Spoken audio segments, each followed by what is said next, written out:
ये कथा उस पांडव की है जो सबसे अधिक जानता था लेकिन सबसे कम बोलता था। सहदेव, जिसके पास भविष्य का ज्ञान था पर उसे बदलने का अधिकार नहीं। महाभारत के युद्ध, शौर्य और वीरता के बीच ये कहानी उस मौन की है जो सब कुछ देखता है, समझता है और सही समय की प्रतीक्षा करता है। ये यात्रा ज्ञान, धर्म और मोक्ष की है, जहां शक्ति प्रदर्शन में नहीं, संयम में प्रकट होती है। नमस्कार दोस्तों, हमारे चैनल वैदिक शाला में एक बार फिर से आप सभी का हार्दिक स्वागत है, जहां आपको मिलती हैं सनातन धर्म की अमूल्य कथाएं, गहरे रहस्य और प्राचीन ज्ञान। ज्ञान का जन्म वो पांडव जिसे भविष्य ज्ञात था। महाभारत केवल युद्ध की कथा नहीं है, ये समय, धर्म और मनुष्य की सीमाओं की कथा है। इस महाकाव्य में ऐसे अनेक पात्र हैं जो शोर में दब गए, जिनकी शक्ति तलवार में नहीं बल्कि मौन में थी। उन्हीं में से एक थे सहदेव, 5 पांडवों में सबसे छोटे, सबसे शांत और सबसे अधिक रहस्यमय। सहदेव की कथा किसी सिंहासन या विजय की नहीं, बल्कि उस ज्ञान की कथा है जिसे जानकर भी बोलना मना था। जिस बालक ने जन्म लेते ही समय की दिशा को समझ लिया, उसी को जीवन भर मौन ओढ़ना पड़ा। यह कहानी उस पांडव की है जिसे भविष्य ज्ञात था, लेकिन फिर भी इतिहास को बदलने का अधिकार नहीं था। पांडु की दूसरी पत्नी माद्री सौंदर्य और सौम्यता की प्रतिमूर्ति थी। उनका हृदय जितना कोमल था, भाग्य उतना ही कठोर। पांडु को मिले श्राप ने उनके जीवन को एक अनकहे दुख में बांध दिया था। जब कुंती के मंत्र द्वारा देवताओं का आह्वान हुआ, तब माद्री ने अश्विनी कुमारों का स्मरण किया। अश्विनी कुमार केवल देवता नहीं थे, वे संतुलन, गति, उपचार और सूक्ष्म बुद्धि के प्रतीक थे। उन्हीं के वरदान से जन्मे 2 पुत्र, नकुल और सहदेव। नकुल को सौंदर्य मिला, सहदेव को बुद्धि। कहा जाता है कि जिस क्षण सहदेव ने पहली बार आंखें खोली, उस समय आकाश में ग्रहों की चाल असामान्य थी। ऋषियों ने उस बालक को देखकर कहा था कि ये केवल वर्तमान में नहीं जिएगा, ये समय के तीनों कालों को एक साथ समझेगा। सहदेव का बचपन सामान्य नहीं था। जहां अन्य बालक खेलते, वहां सहदेव देखता। जहां अन्य सीखते, वहां सहदेव समझता। द्रोणाचार्य जब शस्त्र विद्या सिखाते, तो सहदेव शस्त्र के प्रयोग से पहले उसके परिणाम को पहचान लेता। भीष्म जब नीति की बात करते, तो सहदेव मौन में उसकी सीमाओं को तौलता। वो कम बोलता था, पर जब बोलता, उसकी बात में अनुभव की गंभीरता होती, जैसे उसने उसे जीकर देखा हो। ये बुद्धि किसी अभ्यास से नहीं आई थी, ये जन्मजात थी, देवताओं का दिया हुआ वरदान। लेकिन सहदेव के जीवन का पहला गहरा आघात तब आया जब उसकी माता माद्री ने अपने प्राण त्याग दिए। माता की मृत्यु ने उसके भीतर कुछ तोड़ दिया। उस दिन के बाद सहदेव पहले जैसा नहीं रहा। उसकी आंखों में एक स्थायी गंभीरता बस गई। वो और अधिक शांत हो गया और अधिक अंतर्मुखी। यही वो क्षण था जब सहदेव ने मौन को अपना स्वभाव बना लिया।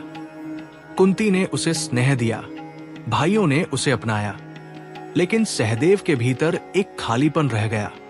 यही खालीपन आगे चलकर उसके जीवन का सबसे बड़ा भार बनने वाला था। अश्विनी कुमारों का वरदान केवल बुद्धि तक सीमित नहीं था। सहदेव को पशुओं की भाषा समझ में आती थी। वो गायों, घोड़ों और बैलों के स्वभाव को देखकर उनके रोग पहचान लेता था। उसे प्रकृति की गति का अद्भुत ज्ञान था। वो आकाश को देखकर वर्षा का अनुमान लगा लेता, हवा की दिशा से ऋतु का परिवर्तन समझ जाता। ग्रहों की चाल उसके लिए गणना नहीं, अनुभूति थी। यही कारण था कि धीरे धीरे सहदेव को ज्योतिष और समय विज्ञान का गहन ज्ञान प्राप्त हुआ। ये ज्ञान पुस्तकों से नहीं आया, ये उसकी चेतना का हिस्सा था। कई ग्रंथों में उल्लेख है कि एक बार सहदेव ने नारद मुनि की निस्वार्थ सेवा की। नारद उसके संयम और बुद्धि से प्रसन्न हुए। उन्होंने सहदेव को एक ऐसा वरदान दिया जो किसी भी मनुष्य को असहनीय लग सकता था, भविष्य का संपूर्ण ज्ञान। लेकिन इस वरदान के साथ एक कठोर नियम भी जुड़ा था। यदि सहदेव ने बिना पूछे भविष्य बताया तो उसका सिर फट जाएगा। ये वरदान नहीं, एक प्रकार का बंधन था। सहदेव अब सब जानता था, लेकिन कुछ कह नहीं सकता था। यही कारण है कि महाभारत की सबसे बड़ी त्रासदियों का साक्षी होते हुए भी वो मौन रहा। राजसूय यज्ञ के समय सहदेव ने पहली बार सार्वजनिक रूप से अपनी बुद्धि का परिचय दिया। जब यह प्रश्न उठा कि सबसे श्रेष्ठ पुरुष कौन है, तब सहदेव ने बिना हिचक श्री कृष्ण का नाम लिया। यही वो क्षण था जिसने शिशुपाल के क्रोध को जन्म दिया। सहदेव का अपमान किया गया, उसे तुच्छ कहा गया, लेकिन वो शांत रहा, क्योंकि वो जानता था कि ये अपमान क्षणिक है और इसका परिणाम क्या होगा ये भी वो पहले ही देख चुका था। सहदेव का सबसे बड़ा संघर्ष उसका मौन था। वो जानता था कि द्यूत क्रीड़ा होगी, द्रौपदी का अपमान होगा, पांडव वनवास जाएंगे और अंततः कुरुक्षेत्र का रक्तपात होगा। वो ये भी जानता था कि कौन मरेगा, कौन बचेगा और किसके हाथों किसका अंत होगा। फिर भी वो चुप रहा। ये चुप्पी कायरता नहीं थी, ये उस नियम का पालन था जो उसे भविष्य बदलने से रोकता था।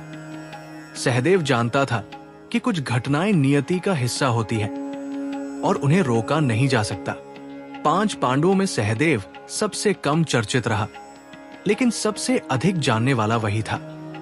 युधिष्ठिर धर्म का प्रतीक थे, भीम शक्ति का, अर्जुन कौशल का, नकुल सौंदर्य का, लेकिन सहदेव ज्ञान का भार ढो रहा था। ज्ञान ऐसा भार होता है जिसे हर कोई उठाने में सक्षम नहीं होता। सहदेव ने जीवन भर इस भार को बिना शिकायत उठाया। उसने कभी अपने वरदान को अपनी शक्ति नहीं बनाया, बल्कि उसे अपना तप बना लिया। ये सहदेव के जन्म, उसके वरदान और उसके मौन की नींव रखता है। आगे की कथा में यही मौन और यही ज्ञान महाभारत की सबसे बड़ी घटनाओं के साक्षी बनेंगे। सहदेव की कहानी अभी शुरू हुई है। अभी तो वो बालक है जो सब जानता है, लेकिन बोल नहीं सकता।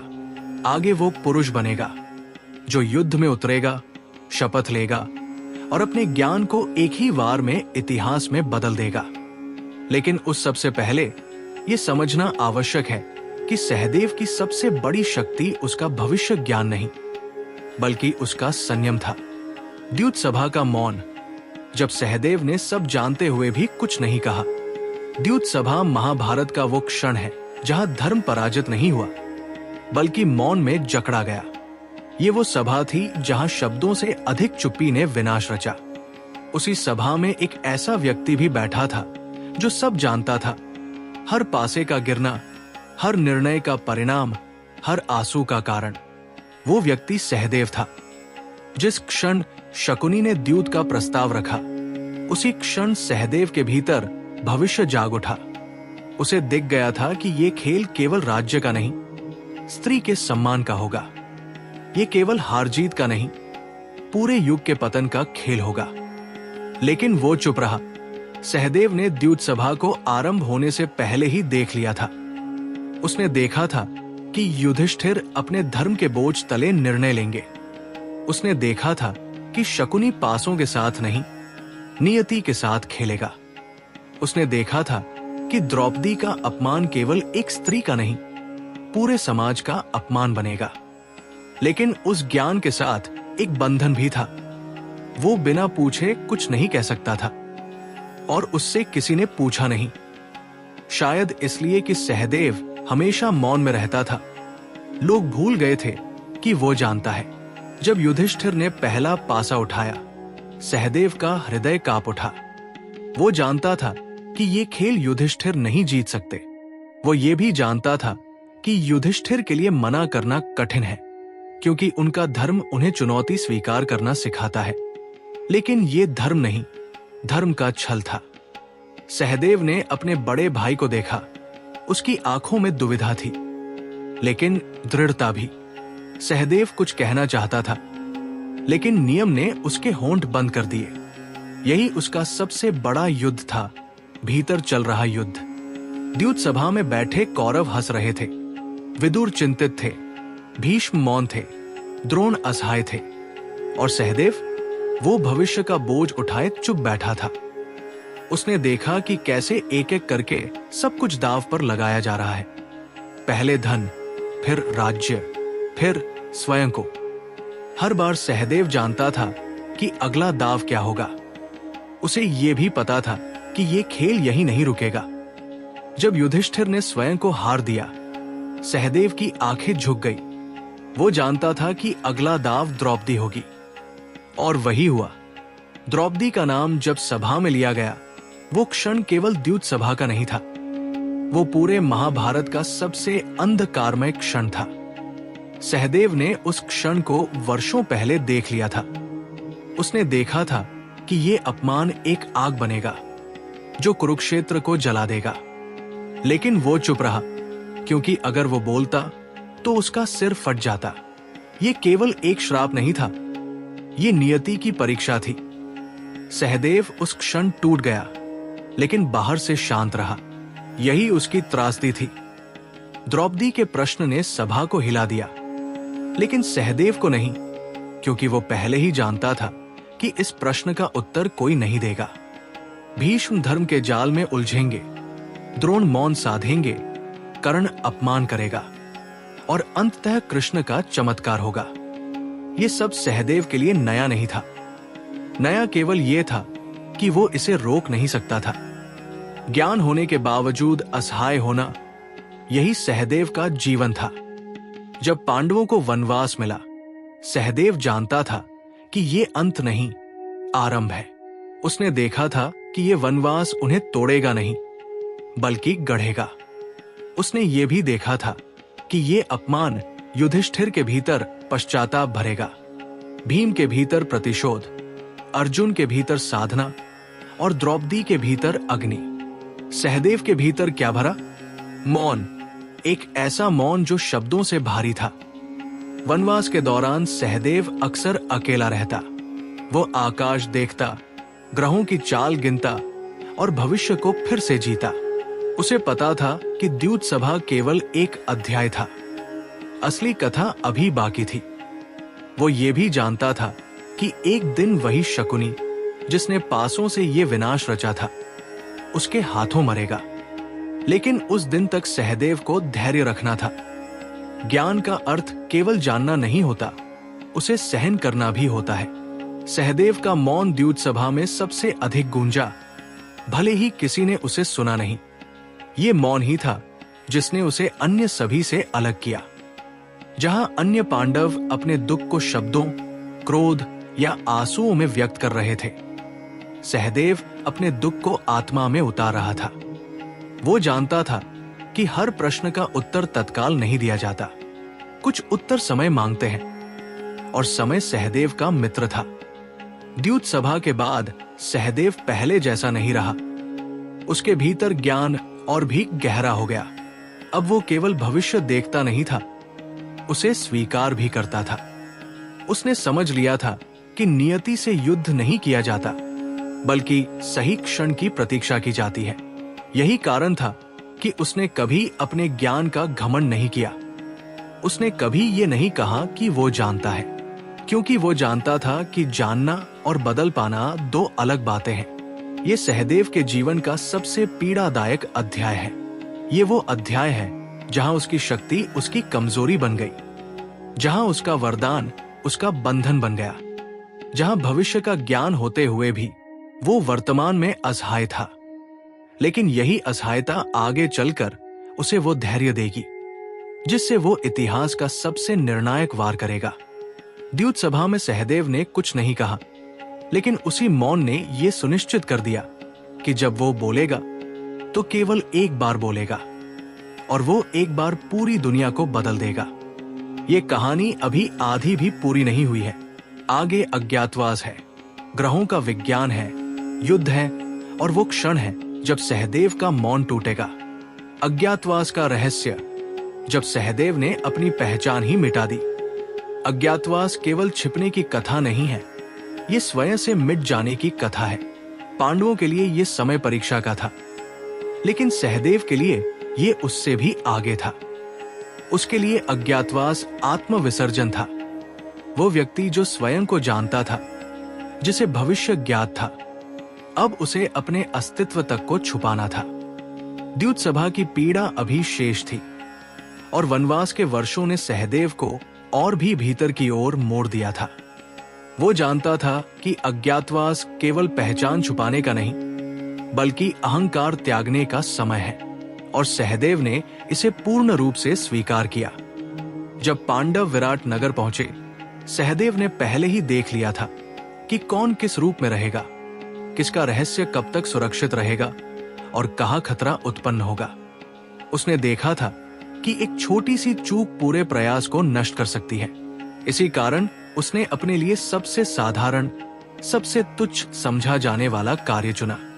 उसने स्वयं को तंतिपाल बनाया, एक ऐसा व्यक्ति जो गौशाला में गायों और बैलों की देखभाल करता है। ये केवल भेष नहीं था, ये उसके स्वभाव का प्रतिबिंब था। सहदेव का ज्ञान सदा मौन में रहा था और अब उसका अस्तित्व भी मौन में समा गया। विराट की गौशाला में सहदेव दिन रात पशुओं के बीच रहता। वो उन्हें केवल चारा नहीं देता था, वो उन्हें समझता था। पशुओं की आंखों से वह उनके दुख पढ़ लेता, उनकी चाल से आने वाले संकट पहचान लेता। किसी गाय का अचानक बेचैन होना, किसी बैल का शांत हो जाना, सहदेव के लिए ये संकेत थे। संकेत उस भविष्य के जिसे वो हर क्षण देख रहा था। लेकिन अब वो भविष्य को शब्द नहीं देता था, वो केवल उसे भीतर ही भीतर सहता था। यही उसका तप था। अज्ञातवास में सहदेव का सबसे बड़ा शत्रु कोई बाहरी व्यक्ति नहीं था, बल्कि उसका स्वयं का ज्ञान था। वो जानता था कि कब कौरवों की निगाह विराट पर पड़ेगी। वो जानता था कि कीचक का अंत कैसे होगा। वो जानता था कि अर्जुन का रहस्य लगभग उजागर हो जाएगा। लेकिन हर बार उसने स्वयं को रोका, क्योंकि अज्ञातवास की सबसे बड़ी शर्त यही थी, मौन। सहदेव के लिए यह मौन नया नहीं था, लेकिन अब यह और भी कठोर हो गया था। विराट नगर में रहते हुए सहदेव ने जाना कि साधारणता सबसे बड़ी सुरक्षा है। लोग उसे देखते लेकिन पहचानते नहीं थे। यही उसकी सबसे बड़ी जीत थी। कोई नहीं जानता था कि गौशाला में काम करने वाला ये युवक वही पांडव है जिसके हाथों शकुनी का अंत लिखा है। सहदेव ये भी जानता था कि यदि किसी को उसके ज्ञान की झलक मिल गई तो संकट खड़ा हो जाएगा। इसलिए उसने स्वयं को सबसे साधारण बना लिया। उसका वेश, उसका व्यवहार, उसकी भाषा, सब कुछ सामान्य था। केवल उसकी आंखों में एक गहराई थी जिसे कोई समझ नहीं पाता था। अज्ञातवास के दिनों में सहदेव अक्सर रात में आकाश को देखता। वो ग्रहों की चाल गिनता, समय को महसूस करता और स्वयं को याद दिलाता कि ये सब अस्थायी है। उसे पता था कि अज्ञातवास के बाद कुरुक्षेत्र आएगा। उसे पता था कि वहां उसे अपने मौन को तोड़ना पड़ेगा, लेकिन उससे पहले उसे स्वयं को पूरी तरह मिटाना था। यही कारण था कि उसने कभी अपने भाइयों को भी अनावश्यक सलाह नहीं दी। वो केवल तब बोलता जब पूछा जाता, और अक्सर उससे पूछा ही नहीं जाता।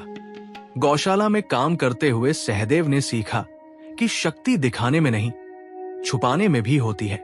वो देखता था कि कैसे राजा विराट का वैभव भीतर से खोखला है, कैसे कीचक का अहंकार उसके अंत का कारण बनेगा, और कैसे साधारण दिखने वाले लोग भी इतिहास के प्रवाह को प्रभावित कर सकते हैं। सहदेव ने स्वयं को उसी साधारणता में ढाल लिया। यही उसका सबसे बड़ा कवच था। जब कौरवों ने विराट की गौसमपत्ति पर आक्रमण किया, सहदेव सब जानता था। उसे पता था कि ये वही क्षण है जब अज्ञातवास का अंत निकट है। उसने देखा कि अर्जुन का रहस्य खुलेगा, उसने देखा कि युद्ध होगा, लेकिन उसने स्वयं को अब भी छुपाए रखा, क्योंकि उसका समय अभी नहीं आया था। सहदेव जानता था कि हर योद्धा का एक क्षण होता है, और उसका क्षण कुरुक्षेत्र में लिखा है, विराट में नहीं। अज्ञातवास के दौरान सहदेव के भीतर एक नई शांति जन्मी। उसने स्वयं को स्वीकार कर लिया, एक ऐसा व्यक्ति जो जानता है लेकिन बोलता नहीं। उसने समझ लिया कि हर ज्ञान को व्यक्त करना आवश्यक नहीं होता, कुछ ज्ञान केवल साधक को ही धारण करना होता है। यही कारण था कि जब अज्ञातवास सफलतापूर्वक पूरा हुआ, सहदेव ने राहत नहीं बल्कि गहरी तैयारी महसूस की, क्योंकि वो जानता था कि अब मौन का अंतिम अध्याय शुरू होने वाला है। अज्ञातवास समाप्त हुआ, लेकिन सहदेव की साधना समाप्त नहीं हुई। उसने अपनी पहचान मिटाकर ये सीख लिया था कि पहचान से बड़ा धर्म होता है। उसने स्वयं को गौशाला में गुम करके ये जान लिया था कि सबसे बड़ा ज्ञान वही है जो अहंकार से मुक्त हो। यही अनुभव आगे चलकर उसे वो सामर्थ्य देगा जिससे वो युद्ध में केवल शस्त्र नहीं, समय का प्रहार करेगा। ये सहदेव के आत्म विसर्जन की कथा है। ये वो अध्याय है जहां वह केवल पांडव नहीं रहता, वो साधक बन जाता है। जहां वो भविष्य को देखने वाला नहीं बल्कि उसे स्वीकार करने वाला बन जाता है। अज्ञातवास में सहदेव ने अपनी पहचान नहीं खोई, उसने अपने अहंकार को खोया, और यही उसे कुरुक्षेत्र के लिए तैयार करता है। नक्षत्रों का ज्ञाता, ग्रह, समय और युद्ध का विज्ञान। नक्षत्रों को पढ़ना केवल आकाश को देखना नहीं होता, ये समय की धड़कन को सुनना होता है। सहदेव के लिए ग्रह गणना नहीं थे, वे संकेत थे। नक्षत्र भविष्यवाणी नहीं थे, वे चेतावनी थे।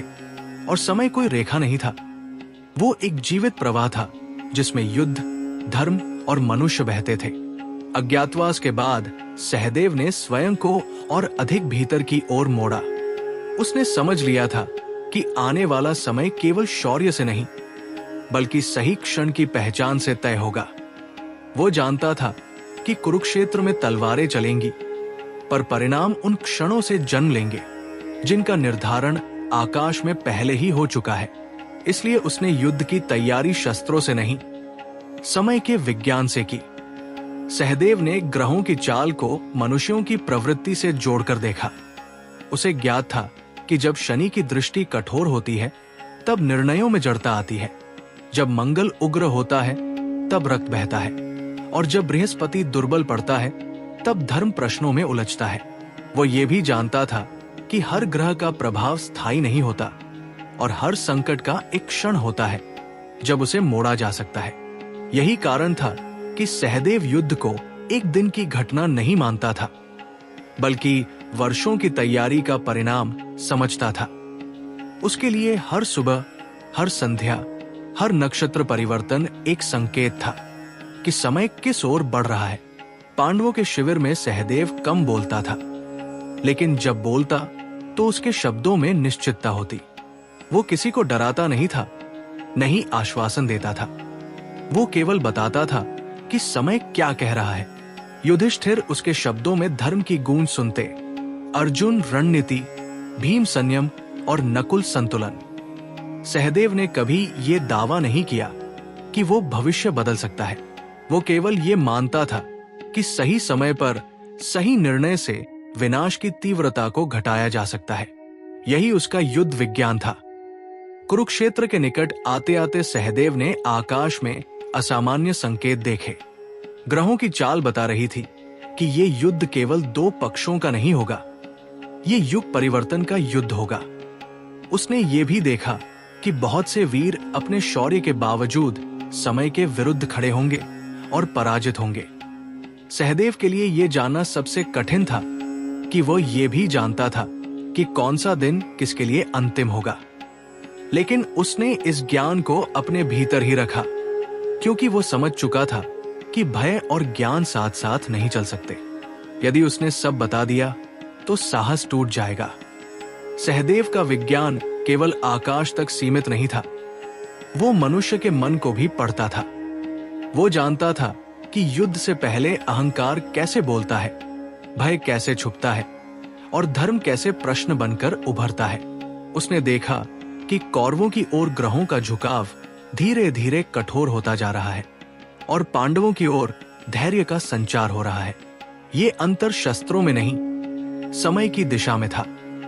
सहदेव ने इसे समझकर स्वयं को और अधिक स्थिर किया, क्योंकि स्थिरता ही वो भूमि थी जहां से सही क्षण पहचाना जा सकता था। युद्ध का विज्ञान सहदेव के लिए केवल रणभूमि तक सीमित नहीं था।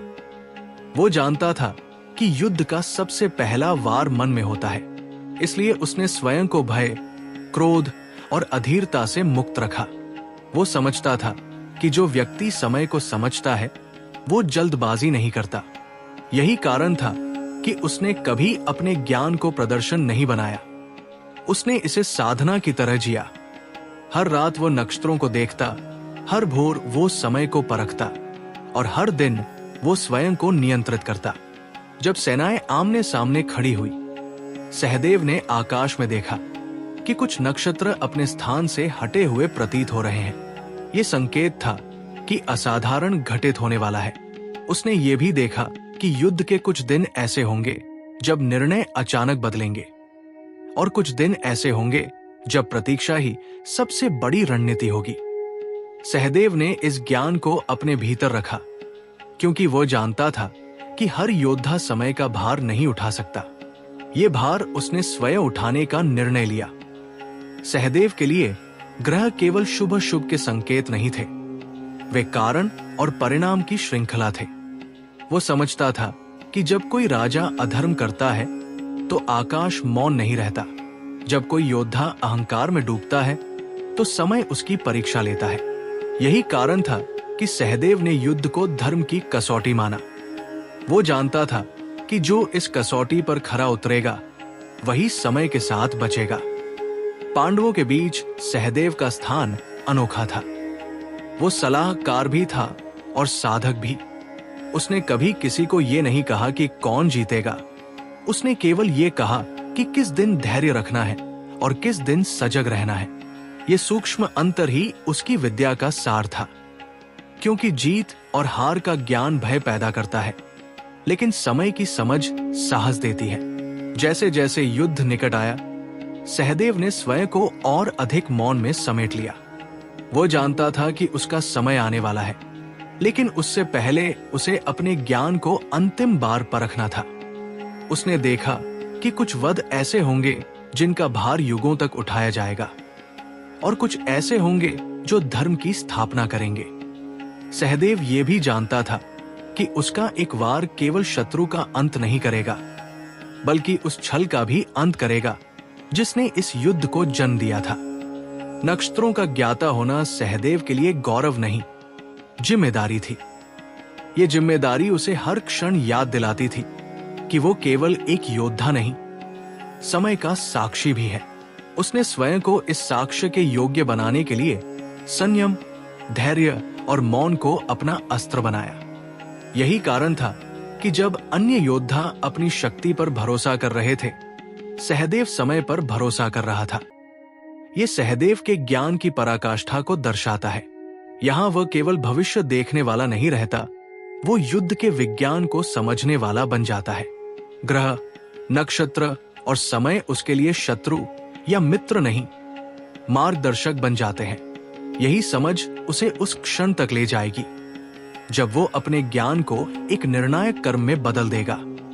ये कथा अभी अधूरी है। नक्षत्रों का ज्ञान अभी कर्म में बदलना बाकी है। आगे कुरुक्षेत्र की रणभूमि है, मौन का टूटना है और वो क्षण है जब सहदेव का समय स्वयं उससे बोलेगा। कुरुक्षेत्र का मूक योद्धा जब भविष्य सामने खड़ा था। कुरुक्षेत्र वो भूमि थी जहां शब्दों का कोई मूल्य नहीं था, केवल कर्म बोलते थे। जहां शंखनाद के साथ केवल युद्ध नहीं, बल्कि युगों का हिसाब शुरू हुआ था। उसी भूमि पर सहदेव खड़ा था, शांत, स्थिर और भीतर से भारी। उसके सामने वो सब था जिसे वो वर्षों पहले देख चुका था। हर ध्वज, हर रथ, हर योद्धा उसे अपरिचित नहीं लगता था, क्योंकि ये सब वो पहले ही अपने भीतर जी चुका था। लेकिन आज पहली बार भविष्य कल्पना नहीं था, वो सामने खड़ा था। और सहदेव अब भी मौन था। अन्य योद्धाओं की आंखों में उत्साह, क्रोध या भय था, लेकिन सहदेव की आंखों में केवल स्वीकार था। वो जानता था कि ये युद्ध टाला नहीं जा सकता। उसने ये भी जान लिया था कि कुरुक्षेत्र में कोई भी पूर्ण विजेता नहीं होगा। जो जीवित बचेगा वो भी भीतर से घायल होगा। सहदेव इस सत्य को समझकर युद्ध में उतरा। उसके लिए ये रणभूमि शौर्य दिखाने की जगह नहीं थी, बल्कि धर्म निभाने का अंतिम अवसर थी। युद्ध के पहले दिन से ही सहदेव ने स्वयं को पीछे रखा। ये पीछे हटना नहीं था, ये प्रतीक्षा थी। वो जानता था कि हर योद्धा का एक समय होता है और यदि उससे पहले शस्त्र उठाया जाए तो कर्म निष्फल हो जाता है। सहदेव ने देखा कि कैसे बड़े बड़े महारथी अपने अहंकार के कारण गिरते चले गए। उसने देखा कि कैसे शक्ति समय के बिना व्यर्थ हो जाती है। यही कारण था कि वो मूक योद्धा बना रहा, उपस्थित होते हुए भी अनावश्यक नहीं। कुरुक्षेत्र में सहदेव का मौन सबसे अधिक बोलता था। युधिष्ठिर जब धर्म के द्वंद्व में फंसते, सहदेव उन्हें बिना शब्दों के समझाता। अर्जुन जब निर्णय से पहले आकाश की ओर देखते, सहदेव पहले ही जान चुका होता कि कौन सा क्षण उचित है। भीम जब क्रोध से भर उठता, सहदेव उसे शांत दृष्टि से देखता, क्योंकि वो जानता था कि कुछ युद्ध क्रोध से नहीं, धैर्य से जीते जाते हैं। सहदेव का युद्ध बाहरी नहीं था, उसका युद्ध भीतर था। हर दिन वो उन चेहरों को देखता जिनका अंत वो जानता था।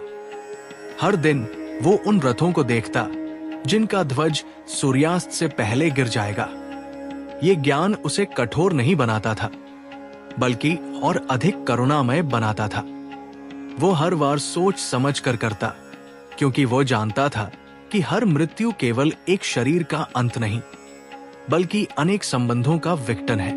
युद्ध के मध्य सहदेव ने कई ऐसे क्षण देखे जब सब कुछ बदल सकता था।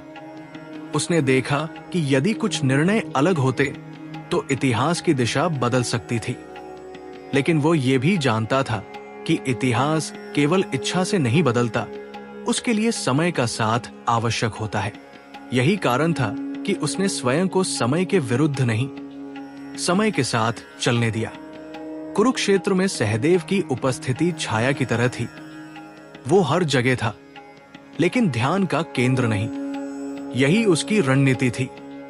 शत्रु उसे कम आंकते थे और मित्र उसकी चुप्पी को उसकी कमजोरी समझ लेते थे, लेकिन सहदेव जानता था कि ये चुप्पी ही उसका सबसे बड़ा अस्त्र है, क्योंकि जब वो बोलेगा तो केवल एक बार बोलेगा। युद्ध के दिनों में सहदेव ने देखा कि अधर्म कितना भी शक्तिशाली क्यों न हो, वो अंततः स्वयं को नष्ट करता है। उसने देखा कि छल कितनी देर तक चल सकता है और कहां आकर टूट जाता है। ये सब उसके लिए आश्चर्य नहीं था, लेकिन हर बार ये सत्य उसे भीतर तक झकझोर देता था, क्योंकि जानना और देखना दो अलग अनुभव होते हैं। कुरुक्षेत्र के प्रत्येक दिन के साथ सहदेव और अधिक स्थिर होता गया। वो जानता था कि उसका क्षण निकट आ रहा है, वो क्षण जब उसे अपने ज्ञान को कर्म में बदलना होगा। लेकिन उससे पहले उसे यह सुनिश्चित करना था कि उसका मन किसी भी प्रकार के व्यक्तिगत भाव से मुक्त हो, क्योंकि जिस वार में भावनाएं मिल जाए वो धर्म का वार नहीं रहता। युद्ध के बीच सहदेव ने कई बार स्वयं से प्रश्न किया कि क्या ज्ञान होना वास्तव में वरदान है? क्या ये बेहतर नहीं होता कि वह भी अन्य योद्धाओं की तरह केवल वर्तमान में जी पाता? लेकिन फिर वो समझ जाता था कि हर व्यक्ति को उसका भार स्वयं उठाना होता है। सहदेव का भार उसका ज्ञान था और उसने इसे बिना शिकायत उठाने का व्रत लिया था। जब युद्ध अपने निर्णायक चरण की ओर बढ़ा, सहदेव ने स्वयं को भीतर से तैयार पाया। वो अब केवल देखने वाला नहीं था, वो करने वाला बनने वाला था। उसका मौन अब बोझ नहीं, साधना बन चुका था।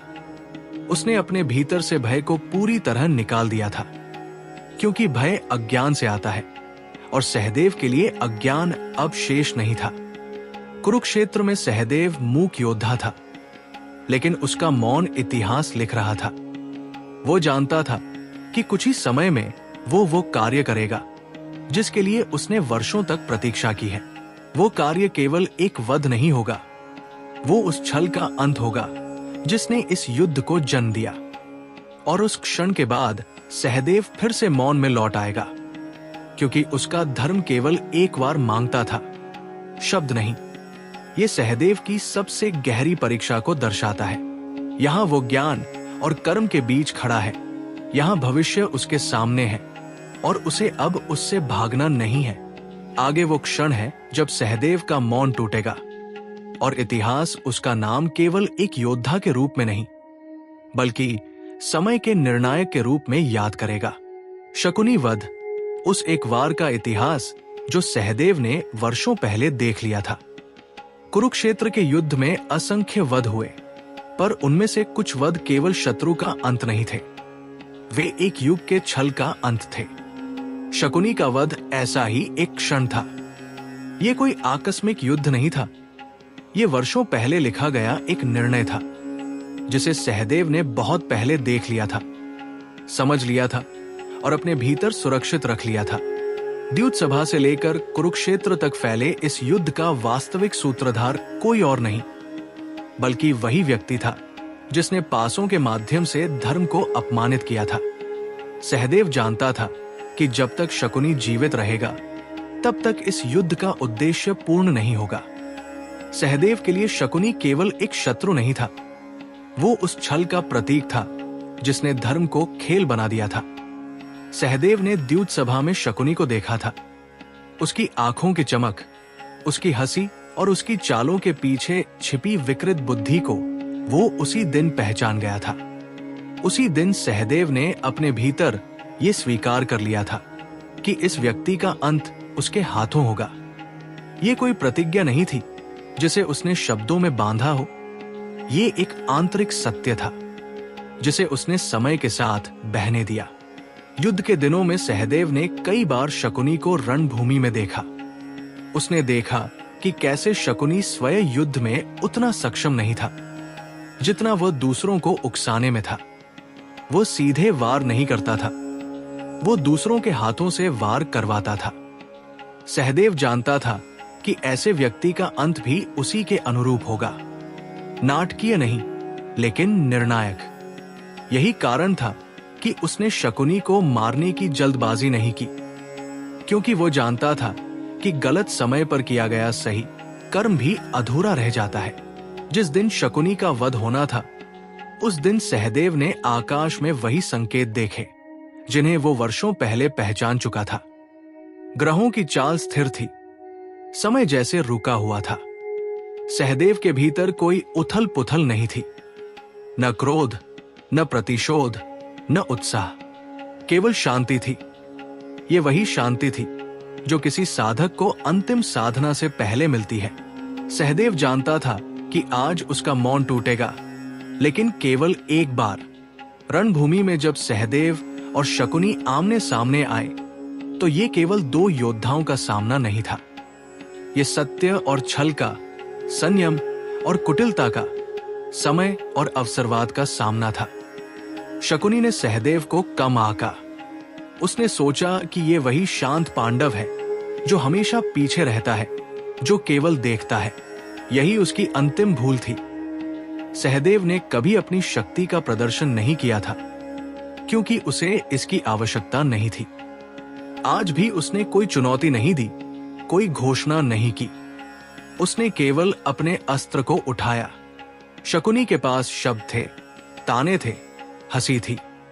सहदेव के पास मौन था और उसी मौन में वर्षों का संयम, ज्ञान और पीड़ा समाई हुई थी।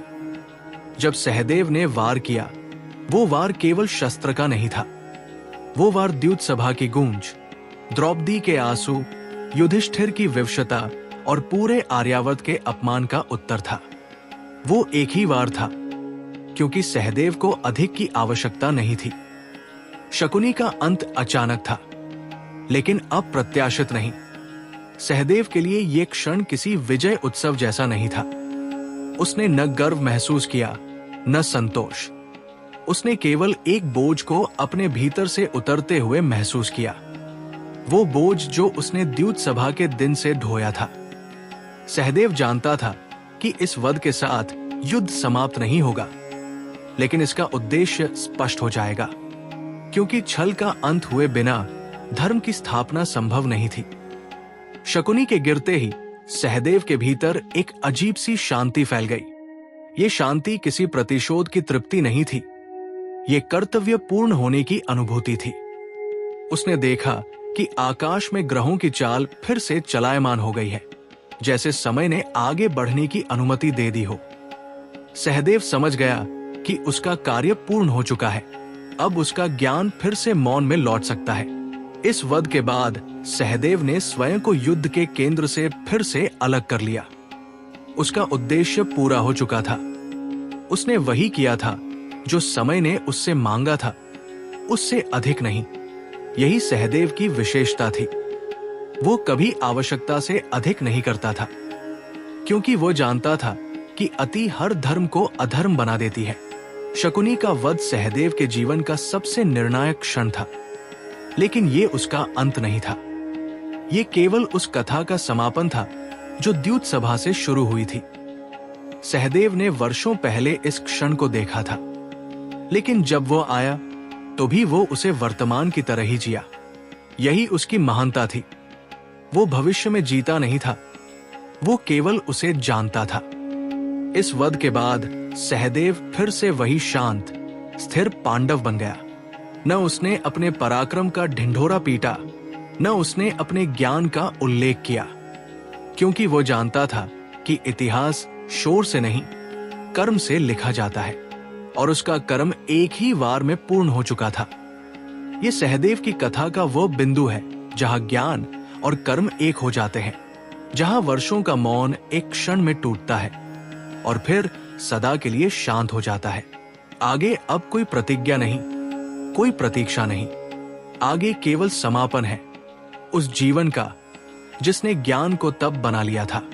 ज्ञान की त्रासदी, सहदेव का मौन, धर्म और मोक्ष। युद्ध समाप्त हो चुका था, लेकिन सहदेव के भीतर जो युद्ध था वो अब भी जारी था। कुरुक्षेत्र की भूमि शांत हो गई थी, पर वो शांति सहदेव के लिए हल्की नहीं थी, वो भारी थी। जहां अन्य योद्धा थकान, शोक या पश्चाताप में डूबे थे, वहां सहदेव एक अलग ही स्थिति में था।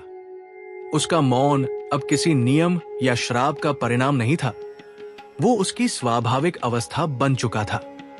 उसने वो सब कर लिया था जो समय ने उससे मांगा था, और अब उसके पास कहने को कुछ शेष नहीं था।